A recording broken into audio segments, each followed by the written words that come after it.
मनुष्य के जीवन में सुख के बजाय दुख का समय अच्छा होता है क्योंकि दुख के समय निरंतर परमात्मा का चिंतन बना रहता है। निर्मित न्यूज इंडिया एडिटर फतेहपुर।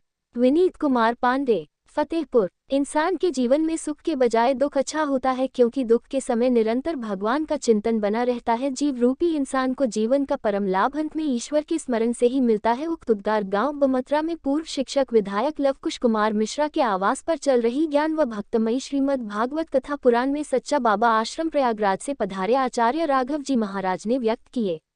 गांव बंथरा में आयोजित हो रही 7 दिवसीय ज्ञान व भक्तिमय श्रीमद् भागवत कथा पुराण के दूसरे दिवस परीक्षित जी के जन्म एवं उनके जीवन लीला की कथा सुनाते हुए कहा कि परीक्षित की पितामही माता कुंती ने परमात्मा से दुख की याचना की क्योंकि मनुष्य के जीवन में सुख के बजाय दुख का समय अच्छा होता है क्योंकि दुख के समय निरंतर परमात्मा का चिंतन बना रहता है। उन्होंने कथा सुन रहे श्रोताओं से श्रीमद् भागवत कथा का श्लोक पढ़ते हुए कहा कि जन्म लाभ पर पुसो अंते नारायण स्मृति अर्थात जीवन का परम लाभ अंत में परमात्मा का स्मरण ही है। उन्होंने कथा श्रवण कर रहे श्रद्धालु भक्तों से कहा कि जीवन का मार्ग प्रशस्ति करने के लिए ईश्वर की भक्ति करना अति आवश्यक है तथा व्यास आचार्य राघव जी महाराज ने भगवान के 26 अवतारों पर व्याख्यान देते हुए विस्तृत चर्चा की।